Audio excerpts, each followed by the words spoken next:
The biggest benefit that I perceive in use of the CO2 laser and the performance of laryngeal surgery is the ability to address pathology with a high degree of precision.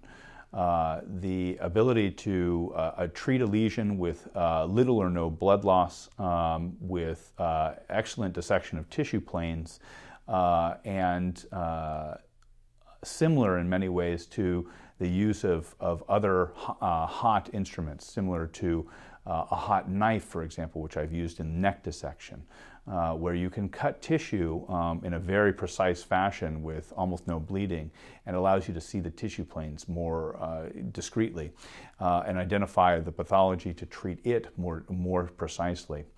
There in the larynx, the laryngeal cancers, you can easily identify the edge of the tumor specimen, preserving some normal tissue just at the edge of the margin, but really preserving as much normal tissue as possible. Coupled with the microscope and the high degree of precision we get from that, using an instrument that allows us to cut and dissect in those areas without the difficulties associated with bleeding is truly a great advantage. The benefit is obvious because the delivery of the beam, which will be much more precise that I can do with my own hands.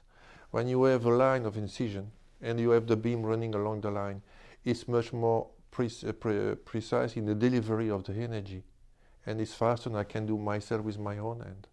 If I have to ablate with the circle, once again, it will be more regular. I cannot do that so regular that the scanning technology can do for me.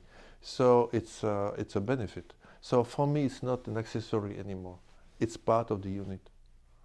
With especially the digital AccuBlade, I can literally provide a better tissue sample for our pathologists to make a diagnosis. For instance, if you use those cup forceps to take away a primary tumor on the vocal cords for a biopsy, let's say in the middle third, are you really going to, is that surgeon and is that biopsy going to give the pathologist the adequate depth to know, is this severe dysplasia, carcinoma in situ, or is it more deeply invasive?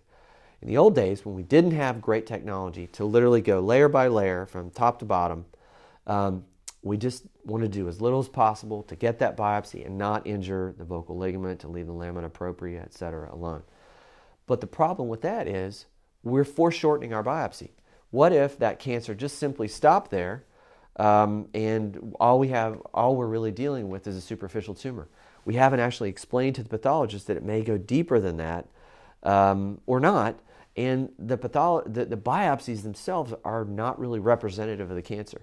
When you use carbon dioxide laser surgery with the settings that you can now have with the digital AccuBlade, you can provide a better sample to the pathologist by showing them and orienting them normal surrounding tissue, surrounding deeper tissue, so that if there's severe dysplasia and that's all it is, we know you probably don't need radiation therapy. If it goes down a little bit lower underneath the basement membrane, maybe that's a carcinoma in situ. If it goes deeper than that, then you know that that's probably an invasive cancer. And I think in years past, we would just take a biopsy to get it done and just to show that there's some abnormality, but we wouldn't characterize it. And I wonder if, and there's literature to support this, I wonder if a lot of patients we were irradiating with squamous cell carcinoma were actually carcinomas in situ or even severe dysplasias.